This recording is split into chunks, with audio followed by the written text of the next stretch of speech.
5 years after Hurricane Isabella, Captain Sarah Martinez stood before a congressional committee in Washington, D.C. The hearing room was packed with reporters, military officials, and advocates for women in combat roles. Sarah wore her dress blue uniform with its array of ribbons and decorations, including the Distinguished Flying Cross she had earned during a particularly dangerous rescue mission in Afghanistan. The committee was examining policies regarding women in combat aviation roles, and Sarah had been called as an expert witness. Her career had flourished since that pivotal hurricane, with deployments to Iraq and Afghanistan, advanced training in special operations, and a promotion to company commander. She now oversaw training for new Apache pilots at Fort Rucker, Alabama. Captain Martinez, the committee chairman, began. You have extensive experience as a combat pilot and instructor. In your professional opinion, are there any inherent differences between male and female pilots that affect their ability to operate military aircraft? Sarah had prepared carefully for this question. She knew that her answer would be quoted in military publications and policy documents for years to come. The weight of responsibility was familiar. She had carried it throughout her career as one of the first women to fly Apache helicopters in combat. Chairman, in my 15 years as an Apache pilot, I have observed that pilot effectiveness depends on 3 factors: technical competence, decision-making ability under pressure, and commitment to mission success. These qualities exist independently of gender. The most important qualification for any pilot is the willingness to train constantly and perform to the highest standards. The hearing room was silent as Sarah continued her testimony. She spoke about specific missions where female pilots had performed exceptionally, about the rigorous training standards that ensured all pilots met identical requirements, and about the practical benefits of utilizing the best talent regardless of gender. But Sarah's mind also drifted to the journey that had brought her to this moment. The path from that young woman facing skepticism in Arizona to a respected combat veteran had been marked by countless challenges, victories, and lessons learned. After Hurricane Isabella, Sarah's first combat deployment had come in 2003 during the Iraq War. She was assigned to a forward operating base near Baghdad, flying missions in support of ground troops and convoy operations. The combat environment had tested everything she had learned about flying, tactics, and leadership. Her first combat mission had been a night operation to provide close air support for troops under attack. Flying the Apache in combat was fundamentally different from training exercises or hurricane relief operations. Real enemies were shooting real weapons, and mistakes could result in the death of friendly forces or civilian casualties. Dragon 6, this is Steel Rain, came the urgent radio call from ground troops. We are taking heavy fire from a building complex at grid coordinates 38 SMD 12345 67890. Request immediate air support. Sarah was the co-pilot gunner that night, operating the Apache's sophisticated targeting systems while her aircraft commander maneuvered for the best attack position. Through her helmet-mounted display, she could see the infrared signatures of enemy fighters moving between buildings. The ground troops were pinned down and taking casualties. I have positive identification on enemy positions, Sarah reported, requesting clearance to engage. The engagement required split-second decisions and precise target identification. Enemy fighters were positioned close to civilian buildings, and collateral damage had to be minimized while providing effective support to friendly forces. Sarah used the Apache's 30mm cannon to neutralize enemy positions with surgical precision. Outstanding work, Steel Rain, came the response from the ground commander. Target neutralized. You saved a lot of lives tonight. Combat missions became routine over the following months, but Sarah never allowed herself to become complacent. Each mission brought new challenges and learning opportunities. She flew in sandstorms that reduced visibility to near zero, supported special operations forces in high-risk areas, and conducted reconnaissance missions deep in enemy territory. One mission in particular had tested her abilities in ways she never could have imagined. Intelligence reports indicated that a high-value target was meeting with other enemy leaders in a remote compound. Sarah's Apache was part of a joint operation involving special operations forces, other aircraft, and intelligence assets. The mission required flying at extremely low altitude through mountainous terrain to avoid enemy radar systems. Navigation was complicated by poor weather and the need to maintain radio silence for security reasons. The Apache's advanced systems allowed precise navigation, but the mission required exceptional flying skills and judgment. Compound is 2 kilometers ahead, Sarah reported through the intercom. I can see vehicle movement and multiple heat signatures. The Special Operations Forces inserted successfully, but the operation quickly became complicated when additional enemy fighters appeared from unexpected directions. Sarah found herself coordinating with multiple friendly units while engaging enemy positions and avoiding civilian casualties in a complex urban environment. The successful completion of that mission had earned Sarah the Distinguished Flying Cross and recognition as one of the Army's most capable Apache pilots. But, more importantly, it had demonstrated that gender was irrelevant in combat situations where competence and courage were the only qualifications that mattered. Her success in combat had led to selection for advanced training programs and leadership positions. Sarah attended the Army's Command and General Staff College, completed special operations training, and was eventually selected to command an Apache company, one of the first women to hold such a position. Leading other pilots presented new challenges beyond individual flying skills. Sarah had to develop training programs, evaluate personnel, and make decisions that affected the safety and effectiveness of multiple aircraft and crews. The leadership responsibilities required understanding not just flying and tactics, but also personnel management, logistics, and strategic planning. The key to leadership in aviation, Sarah often told new pilots, is maintaining the same standards for everyone while recognizing that different people need different types of support to reach those standards. But the standards themselves never change. Sarah's approach to leadership had been shaped by her own experiences facing skepticism and doubt. She made it a point to evaluate pilots based purely on performance and potential, regardless of their background or demographics. Several female pilots who served under her command went on to distinguished careers in combat aviation. One of those pilots was Lieutenant Maria Santos, who had joined Sarah's unit fresh from flight school. Santos was an exceptional pilot, but lacked confidence, partly due to comments from previous instructors who had questioned her suitability for combat flying. "Captain, I'm not sure I'm cut out for this," Santos had confided during her first week in the unit. "Some people think women shouldn't be flying Apaches in combat." Sarah's response had been direct and supportive. "Lieutenant, the Apache helicopter doesn't know what gender you are. The enemy doesn't care about your gender. The only thing that matters is your ability to complete the mission safely and effectively. Focus on your flying, and let your performance speak for itself." Under Sarah's mentorship, Santos developed into one of the unit's most capable pilots. She flew over 100 combat missions and earned multiple decorations for her performance in challenging operations. When Santos was later selected for test pilot school, she credited Sarah's leadership with giving her the confidence to pursue advanced opportunities. These mentoring experiences had convinced Sarah that representation mattered in military aviation. Young female pilots needed to see examples of successful women in leadership positions.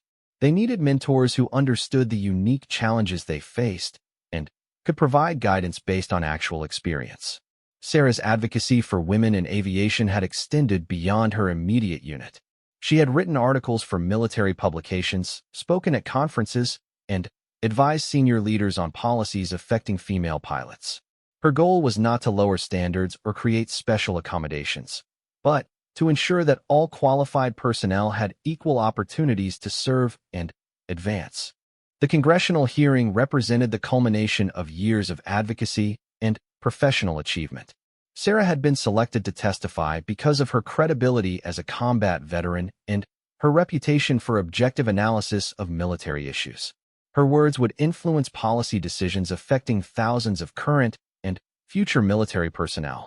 Captain Martinez, another committee member, asked, "What advice would you give to young women considering careers in military aviation?" Sarah thought about the question carefully.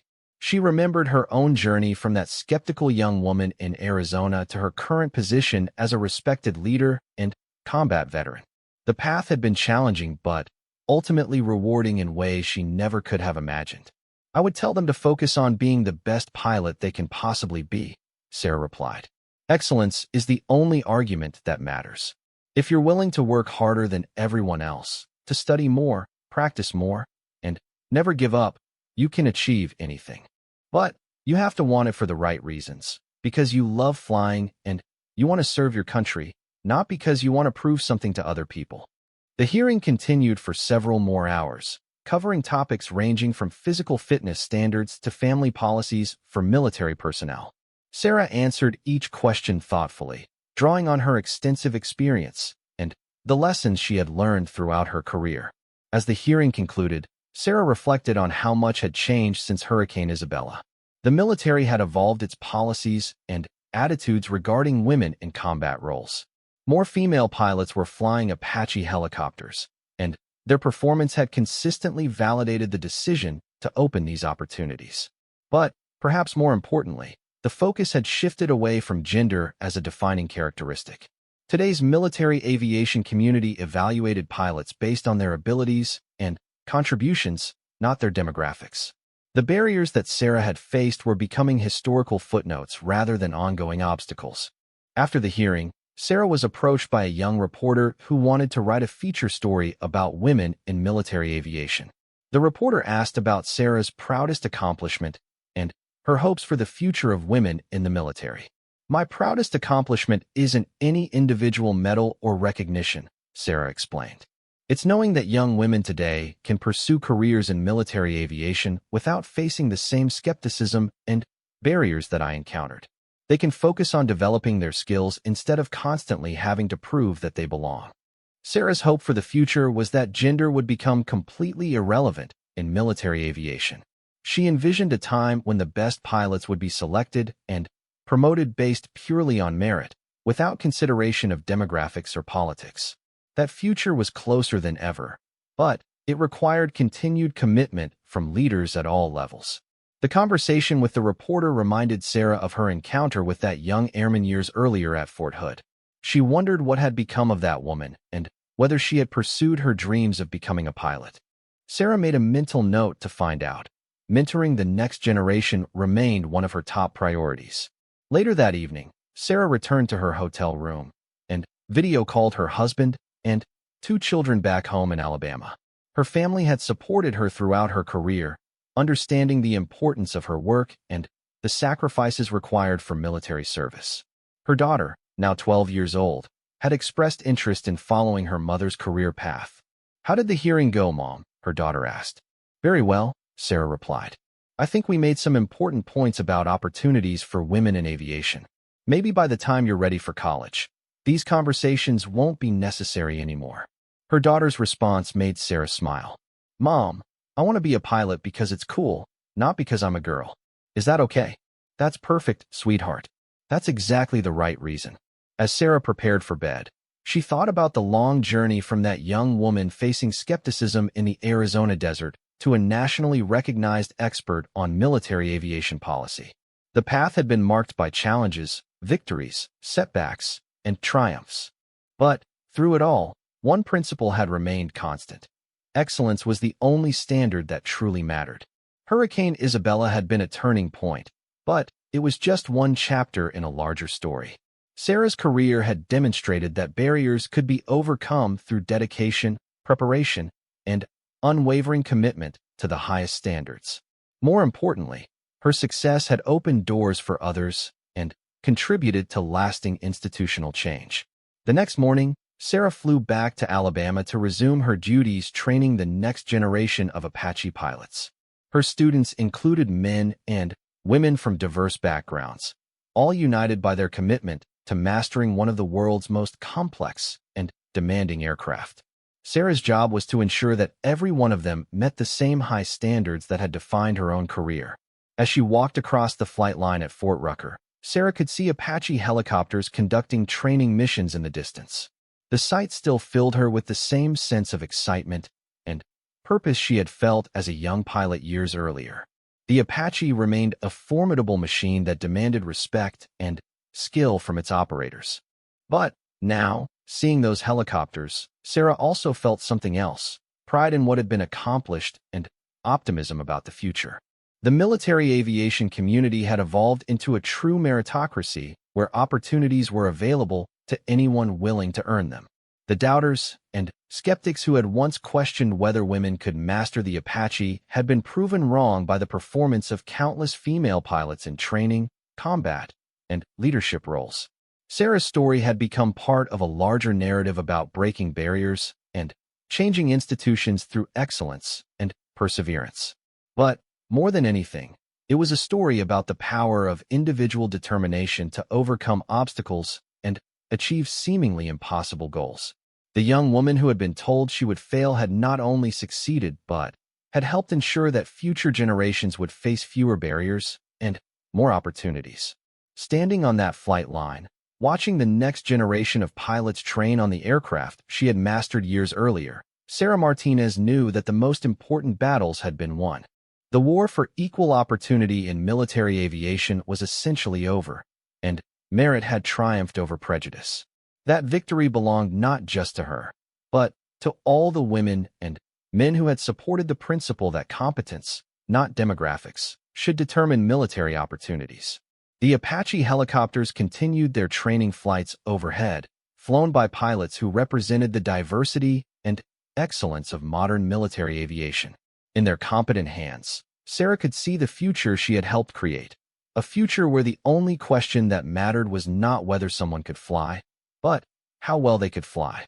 Her journey from skepticism to respect, from doubt to achievement, had proven that the words "they said she'd fail" could be transformed into "she mastered the Apache" through dedication, preparation, and the courage to persevere when others doubted.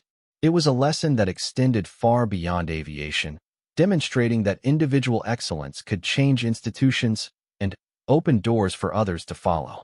The Hurricane had tested her skills, but her entire career had been a testament to the power of refusing to accept limitations imposed by others.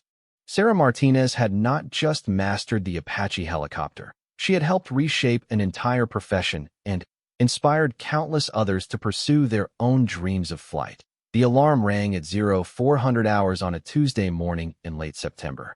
Sarah rolled out of her bunk immediately, her body conditioned by months of early wake-up calls. Outside her barracks window, she could see the first signs of trouble: palm trees bending at unnatural angles and debris swirling across the base parking lots. Hurricane Isabella was approaching the Gulf Coast, packing winds of over 100 miles per hour. Sarah had been stationed at Fort Hood, Texas, for 6 months following her successful completion of Apache training. She was now Second Lieutenant Sarah Martinez, certified Apache pilot, and member of the 1st Cavalry Division's Aviation Regiment. The doubts and skepticism from her training days hadn't completely disappeared, but her performance had earned her grudging respect from most of her fellow pilots. All pilots report to the briefing room immediately. The announcement echoed through the barracks hallways. This is not a drill. Hurricane Isabella has shifted course and is now threatening critical infrastructure along the Texas coast. Sarah dressed quickly in her flight suit and hurried to the briefing room. The atmosphere was tense but focused. Hurricane emergencies required specific protocols and careful coordination between military and civilian authorities. Apache helicopters were often called upon during natural disasters for search and rescue operations, medical evacuations, and damage assessment missions. Colonel Patricia Hayes stood at the front of the room, pointing to a weather map that showed Isabella's projected path. The hurricane's eye was expected to make landfall near Houston in approximately 18 hours. The storm's outer bands were already generating severe weather across much of eastern Texas. "Ladies and gentlemen," Colonel Hayes began, "we have received multiple requests for assistance from state and local authorities. Flooding has already begun in low-lying areas, and several coastal communities are completely cut off from ground transportation. We need to position aircraft for immediate response once the storm passes." Sarah listened carefully as Hayes outlined the mission parameters. Several Apache helicopters would be pre-positioned at secure facilities inland, ready to conduct emergency operations as soon as weather conditions permitted. The missions would likely include medical evacuations from isolated areas, search and rescue operations, and transportation of emergency supplies to stranded communities. I need volunteers for the advanced positioning mission, Hayes continued. 2 aircraft will fly to Beaumont Regional Airport, approximately 60 miles from the coast. This position will allow rapid response to coastal areas once Isabella passes through. However, the aircraft and crews will be exposed to severe weather conditions during the storm. Several hands went up immediately. Sarah's was among them. But she noticed the quick glances from other pilots. Flying during hurricane conditions was extremely dangerous, even for experienced pilots. The mission would require exceptional skill and judgment. Martinez, Hayes called out, you're relatively new to operational flying. Are you certain you want to volunteer for this mission? Yes, ma'am, Sarah replied without hesitation. I'm ready for whatever the mission requires. Hayes studied her for a moment. Very well. You'll be the co-pilot gunner for Chief Warrant Officer Davidson. Davidson has 15 years of experience and has flown in hurricane conditions before. Chief Warrant Officer Tom Davidson was a legend in the aviation regiment. He had flown Apache helicopters in combat operations around the world and was known for his calm demeanor under pressure. Sarah had flown with him several times during training exercises and respected his expertise. Don't worry, Martinez, Davidson said as they prepared their aircraft for the flight to Beaumont. Flying in hurricane weather is just like regular flying, except everything is trying to kill you a little bit harder. Davidson's humor helped ease the tension, but Sarah understood the serious nature of the mission ahead. Hurricane conditions created multiple hazards for aircraft operations. Wind speeds could exceed the Apache's design limitations, visibility could drop to near zero, and debris in the air posed collision risks. Additionally, emergency landing sites would be limited once the storm intensified. The flight to Beaumont took place under increasingly threatening skies. Dark clouds built up like massive mountains on the horizon, and turbulence buffeted the helicopter with growing intensity. Sarah monitored the aircraft systems while Davidson focused on navigation and weather avoidance. Isabella's moving faster than predicted, Davidson announced over the intercom. We might be cutting this pretty close. Beaumont Regional Airport was nearly deserted when they arrived. Most civilian aircraft had been evacuated to facilities farther inland, leaving only essential personnel to maintain basic operations. The Apache helicopters were secured in a reinforced hangar designed to withstand severe weather conditions. As evening approached, Hurricane Isabella's outer bands began to affect the Beaumont area. Rain fell in sheets, and wind gusts reached 60 miles per hour. The airport's weather station reported rapidly falling barometric pressure and deteriorating visibility. Sarah and Davidson, along with the crew of the second Apache, settled in for what would be a long and potentially dangerous night. The eye wall should pass over us around 0300 hours, reported the airport's meteorologist. Peak winds are expected to reach 120 miles per hour, with gusts up to 140. After the eye passes, we'll have another 4 to 6 hours of severe conditions before the storm moves inland.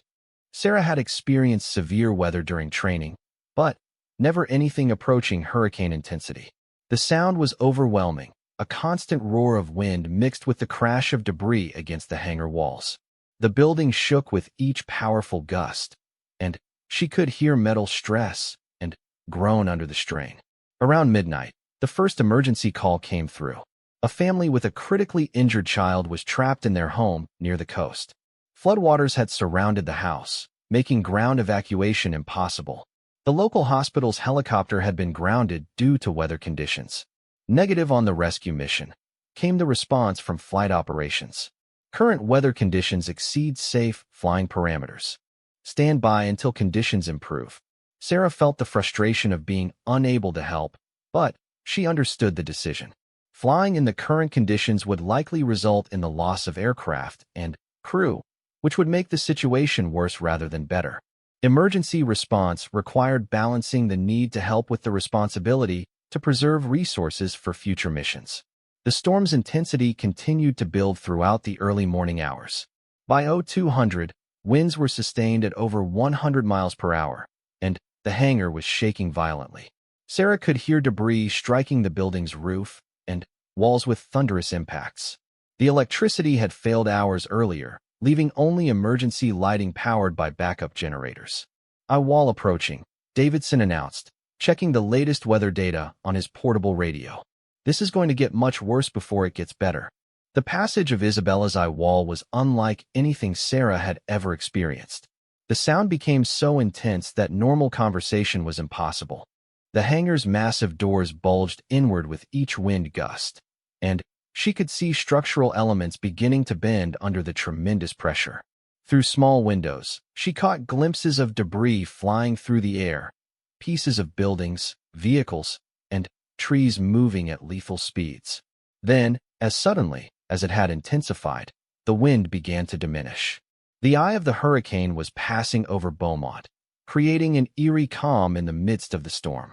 Sarah looked outside and saw stars visible through the clear eye, while all around the horizon, towering cloud walls rose like the sides of a vast circular canyon. "We've got maybe 45 minutes before the backside hits," Davidson said. "And it's going to be just as bad as what we just went through." During the brief calm, emergency communications began crackling with new requests for assistance. Multiple families were trapped by floodwaters. A nursing home near the coast had lost its roof, and search and rescue teams were reporting injuries among their personnel. The need for helicopter support was becoming desperate. "Still too dangerous," came the response from operations. "Even in the eye, we have debris falling from the upper levels of the storm. No aircraft operations authorized until Isabella completely passes through the area." The second half of the hurricane proved to be even more intense than the first. Wind directions reversed as the storm's backside moved through, creating new patterns of destruction. Sarah watched in amazement as the building continued to hold together under conditions that seemed designed to destroy anything man-made. By 0800 hours, Hurricane Isabella had moved inland sufficiently to allow limited flight operations. The winds had dropped to 40 miles per hour with gusts to 60, still challenging conditions, but within the Apache's operational capabilities. Visibility remained poor due to rain and debris in the air, but emergency missions could begin. "First priority is the medical evacuation near Galveston," the operations center reported. "Family with injured child, surrounded by floodwater, no ground access possible." Davidson and Sarah completed their pre-flight inspection in record time. The Apache had weathered the storm without significant damage, though debris had dented the fuselage in several places, and the windscreen was cracked. All critical systems remained operational. Flying in post-hurricane conditions presented unique challenges. The normal landmarks were gone, destroyed, or dramatically altered by wind and flood damage. Navigation required constant reference to GPS systems and careful attention to changing terrain features. Standing water covered vast areas, making it difficult to judge elevation and identify safe landing zones. "There's the house," Davidson announced as they approached the coordinates provided by emergency services. The structure was surrounded by brown floodwater that stretched to the horizon in all directions. A small family stood on the roof, waving frantically at the approaching helicopter. Landing was impossible due to the floodwater, so the rescue would require a hoist operation. Sarah operated the Apache's rescue hoist, while Davidson maintained a precise hover over the roof. The wind was still gusty and unpredictable, making the hover challenging even for an experienced pilot. The injured child was a 7-year-old girl who had suffered a severe laceration during the storm. Her parents had managed to control the bleeding, but she needed immediate medical attention. Sarah carefully lowered the rescue basket and helped coordinate the family's evacuation to the helicopter. "Hospital's only about 15 minutes away," Davidson reported. "We'll have her there in no time." The flight to the hospital gave Sarah her first aerial view of Isabella's destruction. Entire neighborhoods had been flattened by wind, and floodwaters covered areas that were normally dry land. Trees had been stripped bare and snapped off at ground level. The scope of the devastation was staggering. Over the next 72 hours, Sarah and Davidson flew mission after mission. They evacuated elderly residents from a damaged nursing home, transported emergency supplies to isolated communities, and conducted search and rescue operations in areas that ground teams couldn't reach. Each mission presented new challenges and required split-second decision-making under difficult conditions. Outstanding work, Martinez, Colonel Hayes said during a brief break between missions. Your performance during these operations has been exemplary. You've shown exactly the kind of judgment and skill we need in emergency situations. Sarah felt a deep satisfaction at the praise, but, more importantly, she felt the confidence that comes from performing well under extreme pressure. The hurricane had tested her abilities in ways that no training exercise could duplicate. She had proven to herself and others that she could handle the Apache helicopter in the most challenging conditions imaginable. The emergency operations continued for nearly a week as Isabella's aftermath was addressed. Sarah flew mission after mission, each one reinforcing her skills and building her experience. She worked alongside seasoned pilots who had initially questioned her abilities but now treated her as a full member of the team. You know what I like about Martinez? She overheard Davidson telling another pilot. She doesn't get rattled. When things go sideways, she just focuses on solutions. That's exactly what you want in a co-pilot. The recognition from her peers meant more to Sarah than any official commendation. These were pilots who had flown in combat, who had faced life and death situations around the world. Their acceptance was based purely on performance and competence, not on politics or social considerations. One of the most challenging missions came on the fourth day after the hurricane. A group of offshore oil workers had been stranded on a partially collapsed platform in the Gulf of Mexico. Coast Guard helicopters were unable to reach the platform due to its distance from shore, but the Apache's longer range made the mission possible. This is going to be tricky, Davidson explained as they flew over the Gulf waters. The platform is damaged and unstable. We'll need to hover while the workers jump into the water, then pick them up with the rescue hoist. Ocean rescue is always dangerous, and these guys have been without food or water for days. The oil platform was a sobering sight. Hurricane Isabella had twisted the massive structure like a piece of wire, leaving only a small section above water. 5 oil workers waited on the tilted deck, their orange survival suits visible against the gray metal of the damaged platform. Sarah coordinated the rescue operation while Davidson maintained position against the Gulf winds and swells. Each worker had to jump into the churning water and swim to the rescue basket, a terrifying prospect for men who were already exhausted and dehydrated. The operation required precise timing and communication between the helicopter crew and the survivors. This is some of the best flying I've ever seen, one of the rescued workers told Sarah as they transported him to shore. I didn't think anybody would be able to get to us out there. These words crystallized something important for Sarah. Her gender hadn't mattered to the people she rescued. They didn't care whether their pilot was male or female. They only cared about competence and courage. The same principle applied to her fellow pilots and crew members. Those who judged her based on performance had learned to respect her abilities. The final test of Sarah's hurricane operations came during a night rescue mission in continuing bad weather. A Coast Guard vessel had capsized while attempting to rescue other hurricane victims, and several crew members were missing in rough seas. The Apache was the only aircraft available with the range and capability to reach the search area. Flying at night over storm-tossed waters pushed both Sarah and Davidson to their limits. Visibility was minimal, and the combination of rain, darkness, and wave action made it nearly impossible to spot survivors in the water. They used the Apache's thermal imaging system and night vision equipment to search methodical patterns across the Gulf. Contact, Sarah announced, identifying a heat signature in the water, 200 meters to our right. The rescue required hovering over 10-foot waves and gusty winds while attempting to locate and extract a survivor who was barely conscious from exposure and exhaustion. Sarah operated the rescue equipment while providing navigation guidance to Davidson, who was flying entirely by instruments in the difficult conditions. Got him, Sarah reported as the Coast Guard crew member was pulled into the helicopter. He's alive, but needs immediate medical attention. The successful completion of the night rescue mission marked a turning point in Sarah's reputation within the aviation regiment. Word of her performance during Hurricane Isabella operations spread quickly through the military aviation community. She had not only proven her technical competence, but had demonstrated the kind of judgment and courage that defined the best pilots. Martinez has shown that she belongs in any cockpit we've got, Colonel Hayes wrote in Sarah's performance evaluation. Her actions during hurricane relief operations demonstrated exceptional airmanship and commitment to the mission.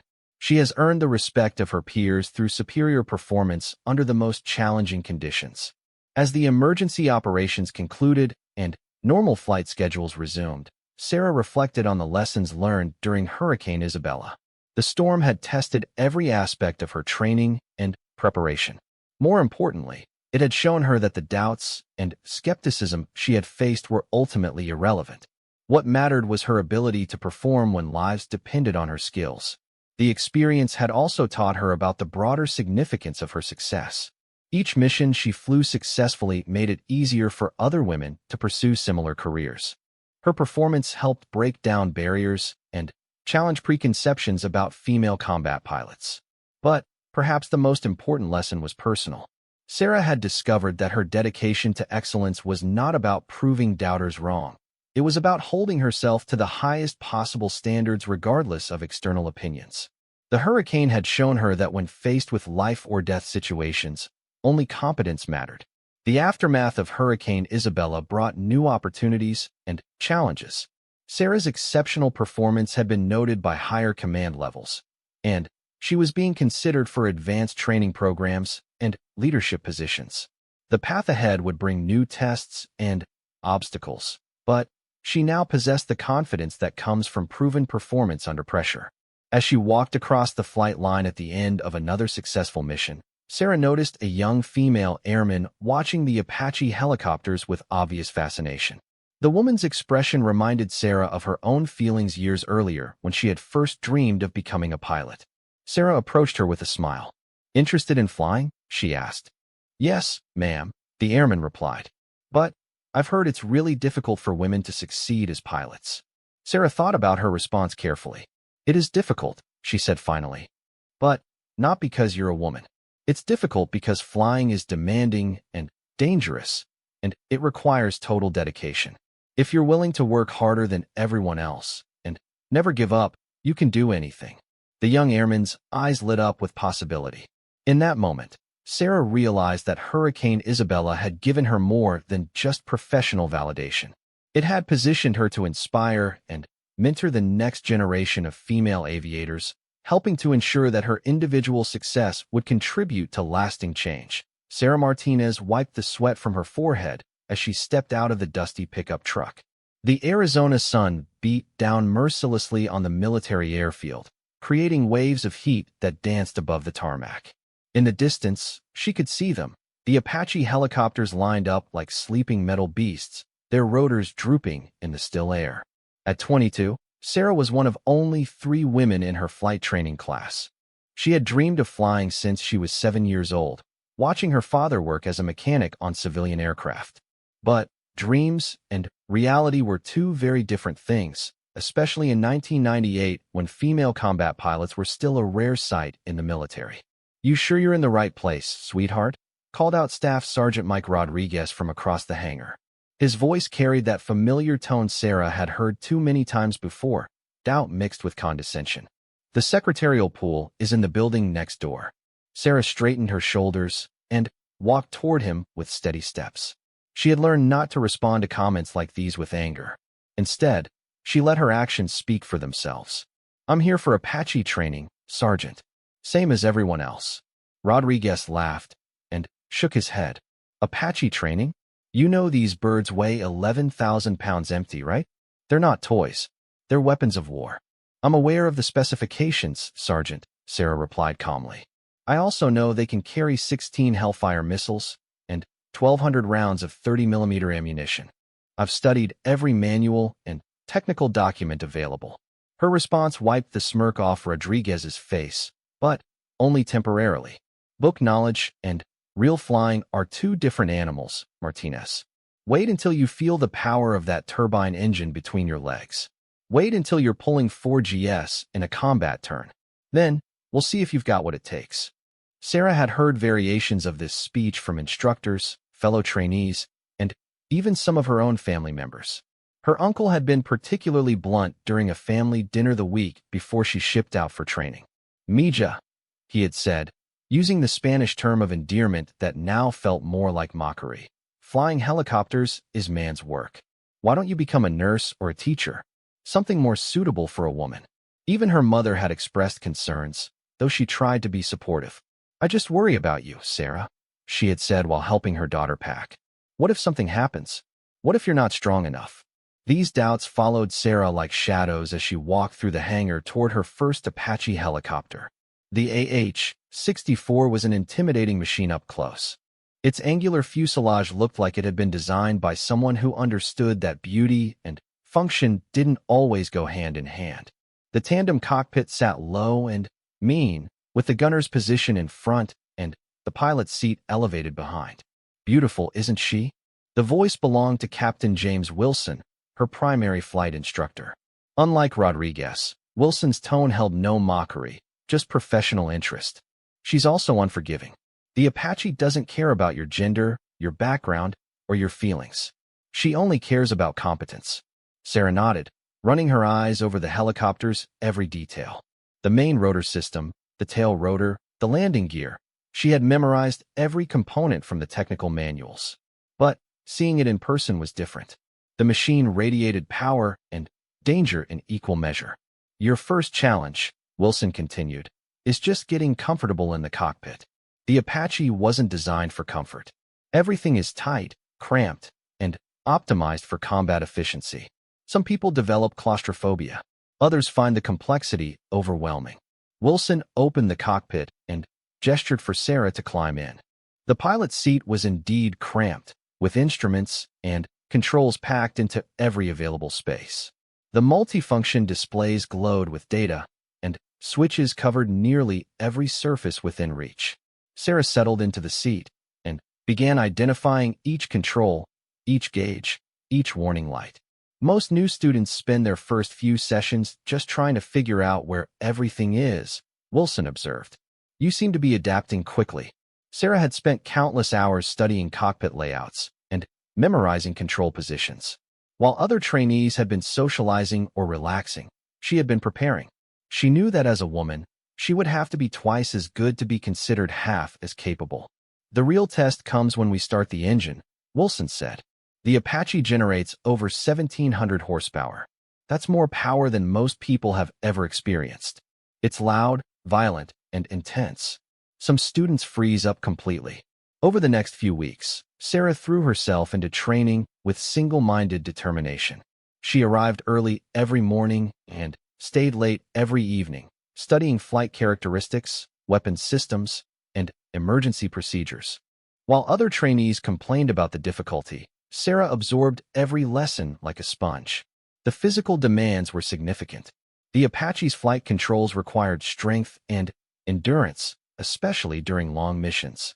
The rudder pedals needed constant pressure adjustments, and the cyclic stick demanded precise movements that could become exhausting over time. Sarah had prepared by spending months in the gym, building the specific muscle groups that helicopter pilots relied upon. But it was the mental challenges that truly separated successful Apache pilots from those who washed out.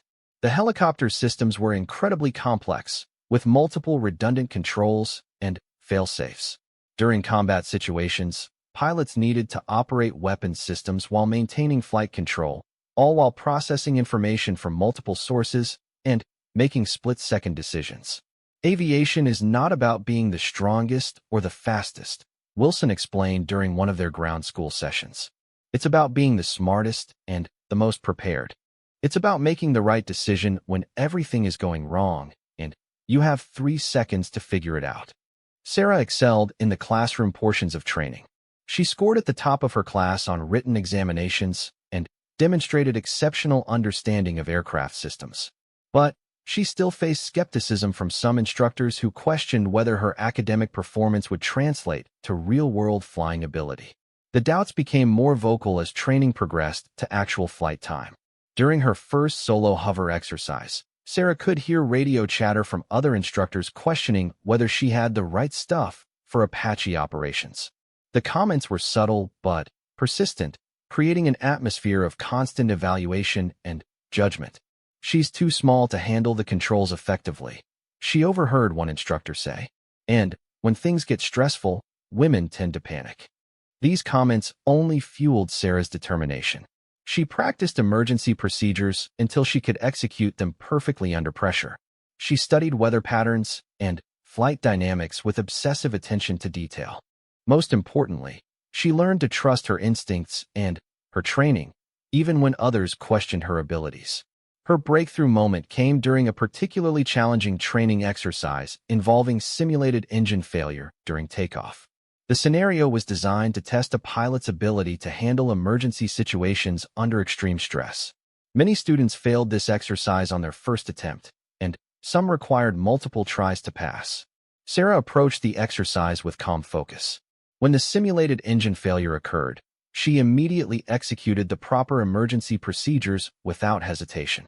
She maintained aircraft control, followed the emergency checklist, and successfully completed an auto-rotation landing, a technique that allows helicopters to land safely even with complete engine failure. Outstanding performance, Martinez, Wilson said over the radio. Textbook execution under pressure. But even this success didn't silence all the doubters. Some instructors attributed her performance to luck rather than skill. Others suggested that she had simply memorized procedures without truly understanding the underlying principles. Sarah knew that she would need to prove herself repeatedly, and that each success would be scrutinized more carefully than those of her male counterparts. The training environment was intensely competitive. Students were constantly ranked and evaluated, with the lowest performers facing elimination from the program. Sarah consistently scored in the top tier, but she noticed that her achievements were often downplayed or explained away in terms that wouldn't have been applied to male students. "She's very studious," one instructor commented, "but I'm not sure she has the natural flying instincts we're looking for." Sarah found these comments particularly frustrating because they implied that her success came from excessive effort rather than genuine ability. The suggestion was that while men were naturally talented pilots, women could only succeed through grinding determination and memorization. Despite these challenges, Sarah continued to excel in all areas of training. She mastered complex flight maneuvers, demonstrated proficiency with weapons systems, and showed exceptional situational awareness during tactical exercises. Her flight scores placed her among the top students in her class, regardless of gender. The real test of her abilities would come during the final phase of training, advanced combat exercises conducted in challenging weather conditions. Sarah knew that this phase would determine whether she would be certified as an Apache pilot or whether she would be transferred to a different aircraft program. As the weeks passed, Sarah began to notice changes in the attitudes of some of her instructors and fellow students. Her consistent performance was becoming harder to dismiss or explain away.